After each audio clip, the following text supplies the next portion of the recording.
আসসালামু আলাইকুম। কেমন আছেন বন্ধুরা? আজ বাতাস নিয়ে কিছু কথা নিয়ে আসলাম। বাতাসের আত্মকথা। বাতাস বলছে, আমার কোনো নাম নেই, কোনো রূপ নেই। আমি আছি, অথচ আমাকে দেখা যায় না। আমি এক শক্তি, এক অনুভূতি। মানুষ আমাকে বাতাস বলে ডাকে। আমার জন্ম কবে হয়েছিল তা আমার মনে নেই। সম্ভবত পৃথিবীর প্রথম নিঃশ্বাসের সাথেই আমার জন্ম। আমি অনন্ত, আমি চিরকাল চলি। আমার কোনো ঘর নেই, আবার সারা পৃথিবীই আমার ঘর।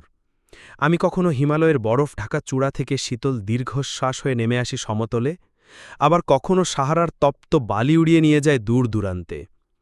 আমার মন যখন ভালো থাকে তখন আমি এক দুরন্ত বালক হয়ে উঠি।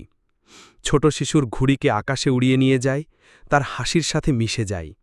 গাছের পাতায় পাতায় কানাকানি করে মর্মর ধ্বনি তুলি, দিঘির শান্ত জলে ছোট ছোট ঢেউ এঁকে দিই। আমি তো ফুলের সুবাস বয়ে নিয়ে যায় ভ্রমরের কাছে, প্রেমিকের কানে পৌঁছে দেই তার ভালোবাসার মানুষের বার্তা। কিন্তু আমার মেজাজ সবসময় একরকম থাকে না। যখন আমি রেগে যাই তখন আমার রুদ্র রূপ দেখে সবাই ভয় পায়। আমি তখন কাল বৈশাখী হয়ে গর্জেতে থাকি। আমার তাণ্ডবে বড় বড় গাছ উপড়ে যায়, দুর্বল ঘরের চাল উড়ে যায়। আমি আবার সমুদ্রে ঘূর্ণিঝড় হয়ে জাহাজের পথ আটকে দেই, উপকূলের মানুষের মনে ত্রাস সৃষ্টি করি। এই ধ্বংসলীলার পর যখন আমি শান্ত হই তখন আমার নিজেরই কষ্ট হয়। মানুষের কান্না, ভাঙা ঘরের হাহাকার আমার বুকে এসে বাজে। আমি ধ্বংস করতে চাই না, কিন্তু পৃথিবীর ভারসাম্য রক্ষার জন্য মাঝে মাঝে আমার এই ভয়ঙ্কর রূপ ধারণ করতে হয়। তবে আমার সবচেয়ে প্রিয় কাজ হল প্রাণ দেওয়া। আমি তো শুষ্ক, তৃষ্ণার্ত মাটির জন্য মেঘেদের তাড়িয়ে নিয়ে আসি।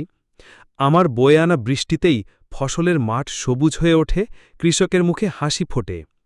আমি এক দেশের বীজ উড়িয়ে নিয়ে যাই অন্য দেশে, নতুন প্রাণের সঞ্চার করি মরুভূমির বুকে। গভীর রাতে যখন সবাই ঘুমিয়ে থাকে, আমি জানালার ফাঁক দিয়ে ঢুকে ছোট্ট শিশুর কপালে স্নেহের পরশ বুলিয়ে দেই। মায়ের মতো ঘুমপাড়ানি গান শোনাই। আসলে আমি ভালোও নই, মন্দও নই। আমি হলাম পরিবর্তন, আমি জীবনের স্পন্দন, আমি পৃথিবীর নিঃশ্বাস। আমি যেমন পুরনোকে ভেঙে দেই, তেমনি নতুনকে গড়ার সুযোগ করে দেই। তোমরা আমাকে অনুভব করতে পারো তোমাদের প্রতিটি শ্বাসে, পাতার প্রতিটি কম্পনে, সাগরের প্রতিটি গর্জনে।